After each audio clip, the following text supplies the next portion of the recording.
evening and welcome to Money Matters. My name is Charlie Huntington and I'm Public Relations Chairperson for Life Sciences PA.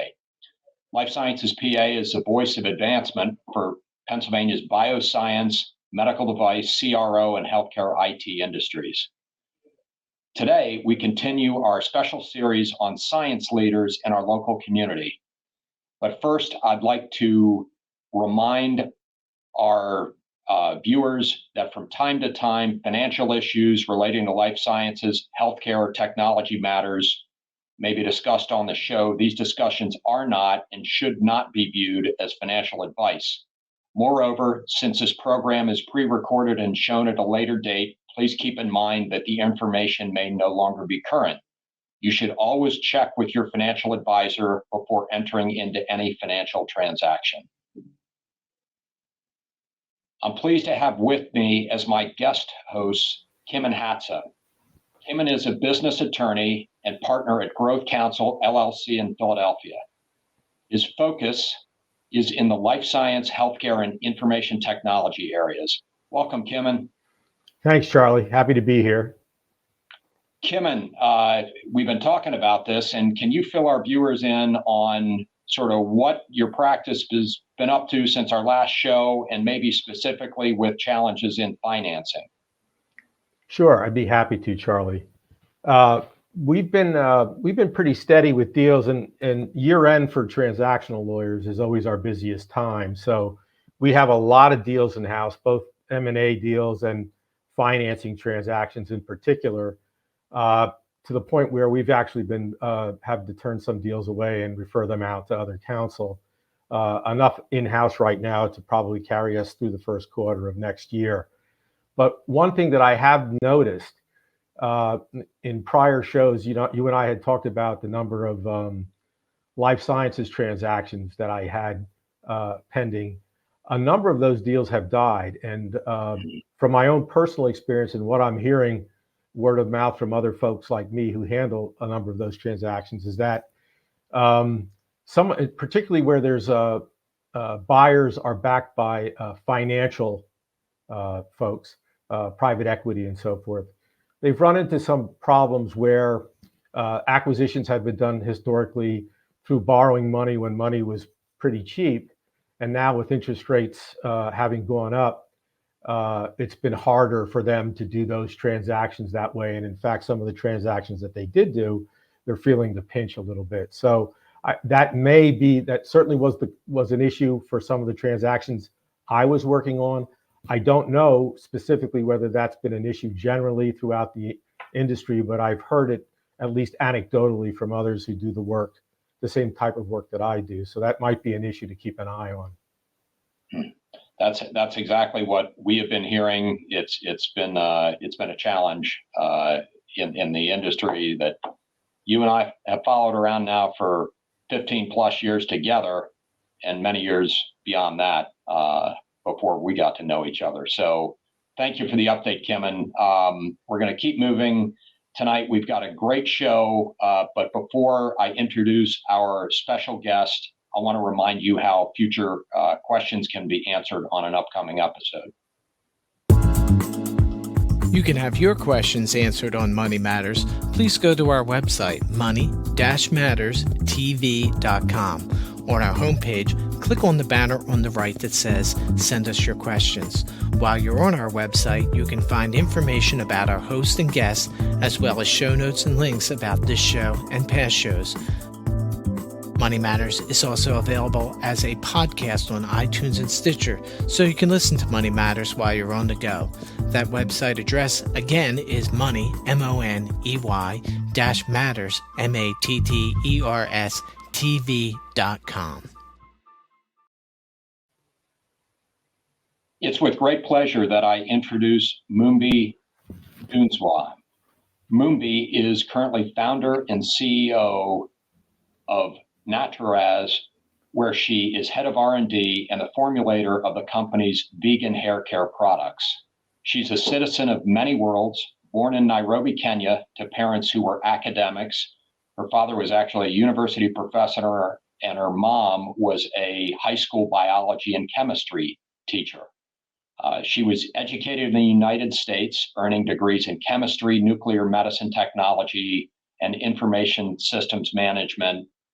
She's a graduate of Carnegie Mellon University. For, for over a decade, she worked in big pharma at SmithKline across the entire drug discovery pipeline, including FDA submission. She's also worked in nuclear medicine in large trauma one teaching hospitals in Massachusetts, Kansas, Georgia, and Pennsylvania. She's an innovator, an entrepreneur, a scientist, and a business executive who has a deep-rooted passion for education and is committed to improving the lives of women and girls through science, innovation, STEM mentorship, and her work at Naturaz. Her venture is a portfolio company of Ben Franklin Technology Partners, the Bucks County Industrial Development Authority, and a member of Pennsylvania Biotech Center of Bucks County. In an environment where women founders have secured less than 3% of all venture funds invested, Mumbi is gaining traction, raising capital, and she's here today to share her journey and tell us her secret to success. Mumbi, welcome to the show. Thank you so much, Charlie. Glad to be here. Can you tell us, how did you come to be in the US from Kenya? Yeah, so when I completed my high school, I was actually accepted to the University of Nairobi, and my dad was very adamant that I should go there.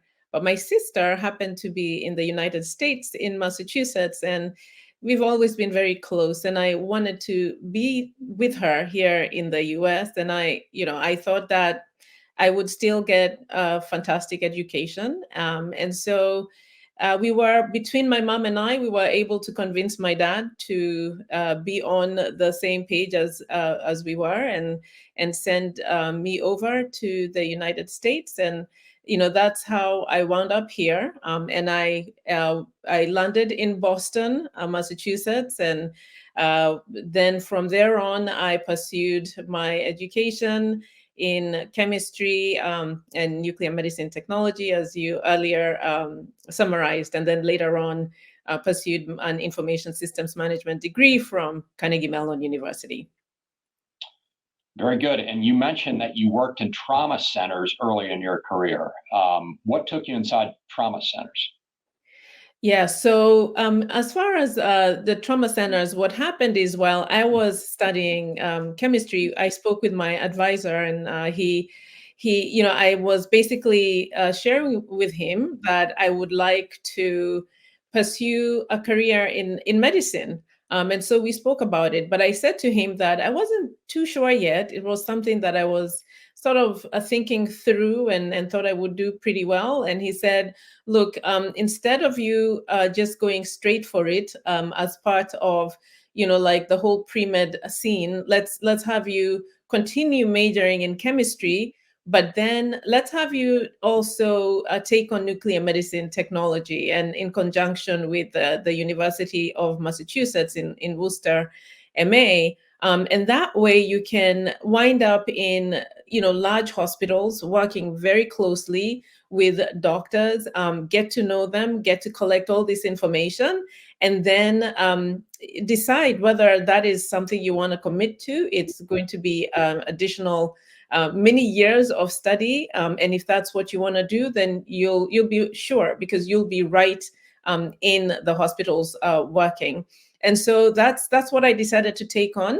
When I graduated, one of the first positions that opened was a traveling nuclear medicine technology role.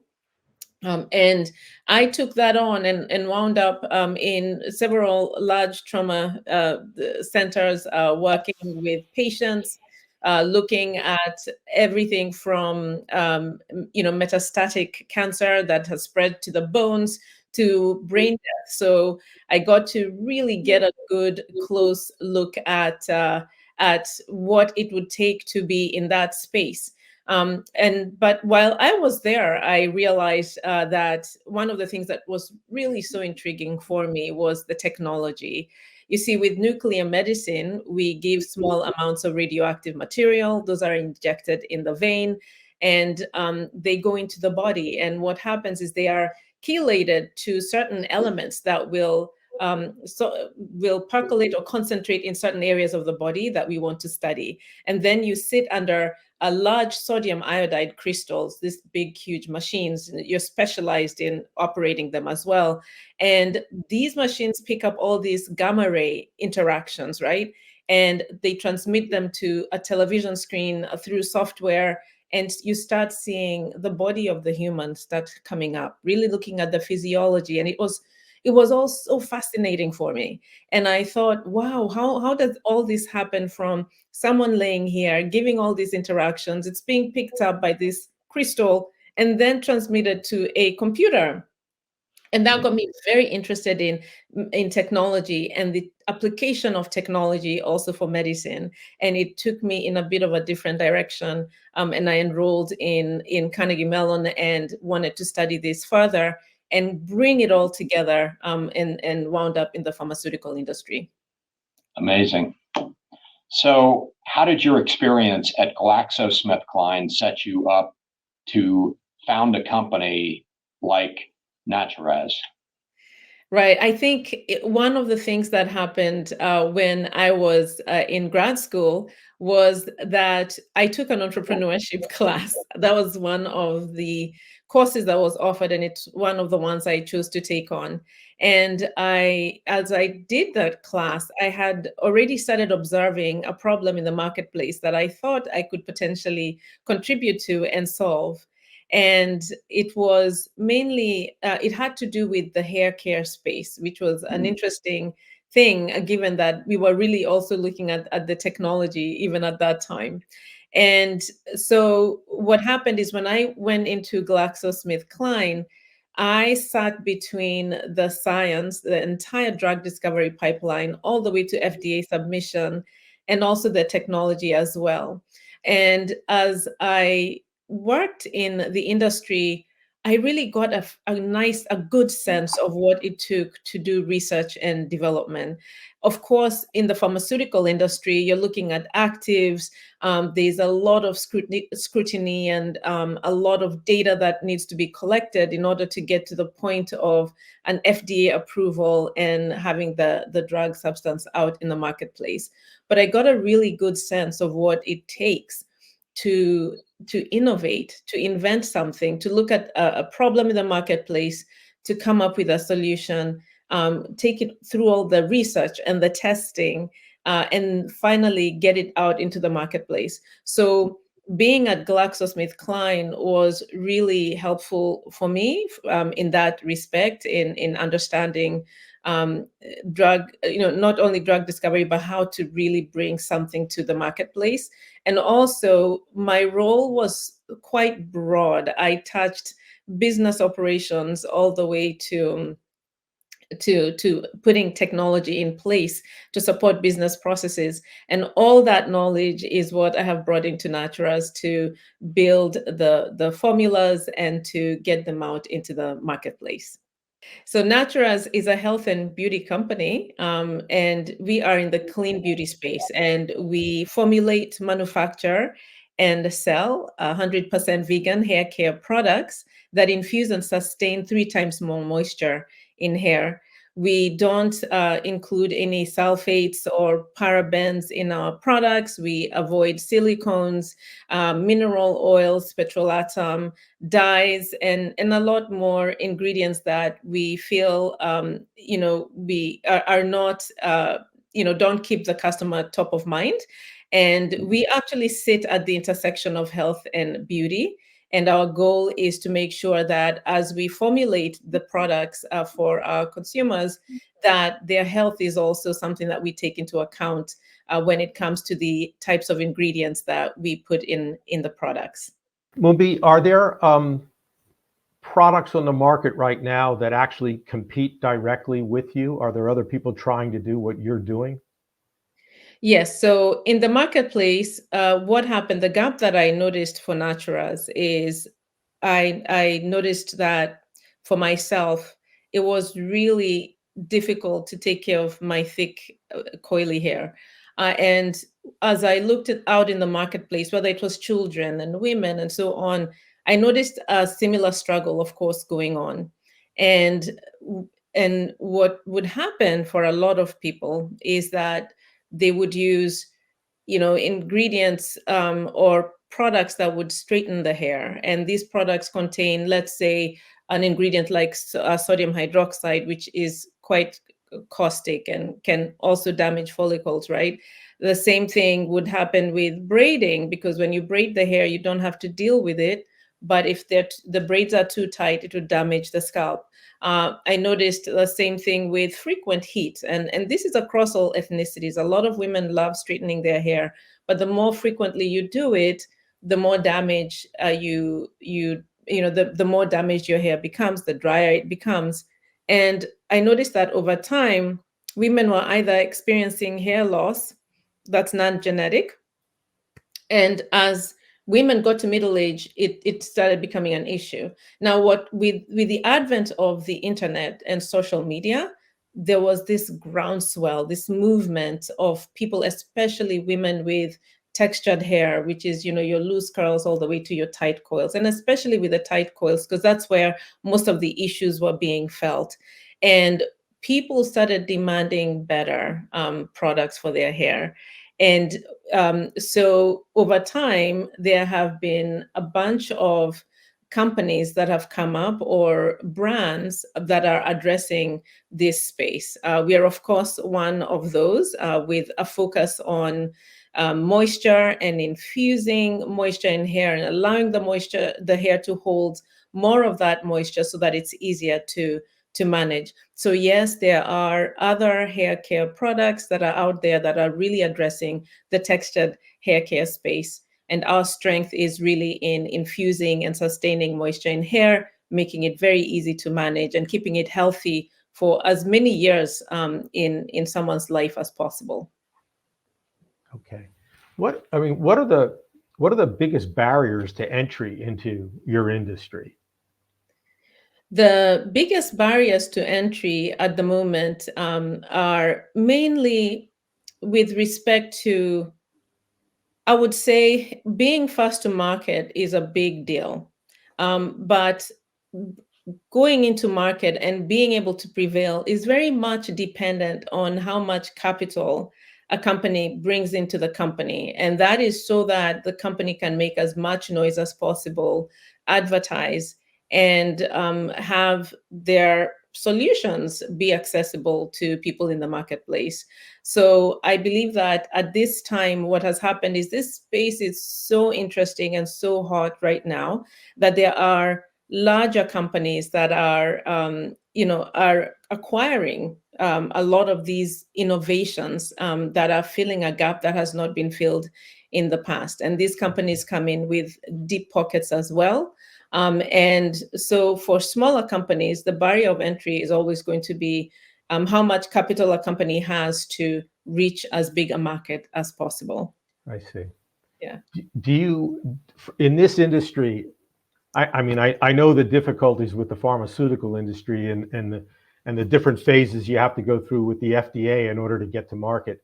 Do you have any process you have to go through with the FDA to get your products to market? For cosmetics, the FDA does not require a formal submission and approval, or the rigorous process that the pharmaceutical industry has to go through. One thing to keep in mind is with the pharmaceutical industry, one is working on active ingredients, highly concentrated ingredients that if they're not well regulated, they could cause a lot of harm, which would be opposite of all the healing that these can also bring to people. So that's why that's important. With cosmetics, there's not that same level of regulation. Our labels are, we've got to comply with certain requirements for the label. And there might be some ingredients that are banned in, let's say, the European Union might ban, they tend to be a lot more strict even with ingredients, and they might ban some in the marketplace. But for the FDA, there might be pushback on certain ingredients that might not be safe. But then for the most part, we don't have to submit to the FDA for an approval other than complying with certain label requirements as well. Where can consumers find your products? Consumers can find us at naturaz.com, naturaz.com. We are also in marketplaces like amazon.com or walmart.com. And we also can be found in independent beauty stores in various regions. Right now, we are very excited about a major rollout in Maryland, Virginia, and Washington, D.C., soon coming to Pennsylvania as well, and then rolling out into the surrounding regions. We also closed a deal this year with TJX companies who own TJ Maxx, Marshalls, and Winners in Canada. And so those are all the various places we can be found, and more to come as well. So very exciting time for our company. When we spoke before the show, you had indicated that you wanted to disrupt the space visually. And I'm just wondering if you could tell our viewers what you meant by that. And I know we have a picture here that we can show them of the bottles of your product. Yeah, so usually what we found when we were looking at our branding was that in the spa natural space, the general sense that you'll get when you look at products and packaging is, there's this clean, clinical look and feel, white, a lot of white background and so on. And we thought, and also greens would be used a lot. And we looked at that and we focus group the heck out of it, right? And then we started saying to ourselves, nature is very vibrant, right? Nature is full of these bright, beautiful colors. And we are Naturaz. The name derives from nature itself. Why don't we present this vibrance to people, just to call out what nature is all about? And so that's how we came up with these colors that you see, but also our brand strategist, who has worked on a lot of major brands, was really trying to understand, who are these people behind this brand? Who is this person behind the brand? And also wanted to pull a little bit from my African heritage. If you look at colors that Africans tend to use, it will be a lot of bright colors in clothing, or sometimes if you look at like the South African Ndebele housing. My husband is actually South African, and you will see some really beautiful geometrical designs that are so colorful. So we were trying to draw from nature, trying to draw from the heritage, and that's how this came about. And we have 5 products on the line, and the products are meant to detangle. The spray product that you see is a detangler, and also really infuses and imparts moisture in the hair. We also have a 3-in-1 conditioning shampoo, which is a non-foaming, non-stripping shampoo. We have styling products, the curl defining product, curl defining gel and cream, and those really help to style and pull out the curls and really define them, and a hair and scalp moisturizer as well. Thank you for that. We're running a little bit short, so I'm going to let Charlie pick up with his next question. Mumbi, how have you guys financed yourselves to date? So we started by saving saving money in order to get this started and to do the research. So we bootstrapped, but we have also, when we got to the point where we had completed our initial research and development, validated the product in the marketplace, we started raising capital in order to really now scale. So we have raised from Ben Franklin Technology Partners, Bucks County Industrial Development Authority, the JVS Philadelphia Fund for Women, some private angel investors as well. And we are in the process of raising additional capital to really scale our growth in 2024 and beyond. Well, you heard Kim and me speaking earlier about how tough of a funding climate this is. So congratulations. Thank you. That's incredible success. And speaking of success, what would that look like, say, in 5 years for you and your business, Mumbi? Oh my gosh, in 5 years, we would love to be a household name. We really believe in the work that we are doing, and how we put our customer first, in terms of effectiveness and also their health. And so we see ourselves as a household name within 5 years, and then starting to expand globally as well. All right. As Kimon says, we're running a little bit short of time, but tell us, how often should people wash their hair? I would say it depends on your hair type. So if you have straighter hair types, the oils tend to travel a little bit easier down the hair strand, right? When you have coilier or curlier hair types, they tend to be dry. So I would say if you have a straighter hair type, you might have to wash your hair a little more often.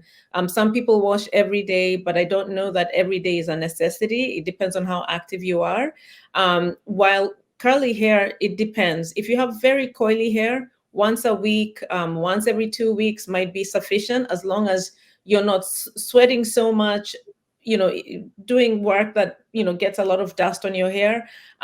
But once a week, twice a week for very curly and coily hair should be fine. And I'm gonna ask you one last question, and if we could keep the answer at about 30 seconds, please. What does hair loss tell us about our health? Hair loss tells us so many things. So there's genetic hair loss, which just comes down genetically, and that just happens at a certain time. It just kicks off. But then there's non-genetic hair loss, which is something I've always been very concerned about. But what it can tell you is, it can tell you that maybe you're anemic, especially for women who have menstrual cycles. Sometimes you lose too much blood and then it shows up. Women who have given birth sometimes have some hair loss, especially around the temples of their hair. But that's just, there's blood loss, changes in hormones. There's environmental stress that can cause hair loss, death in the family. A lot of troubling times can also cause hair loss.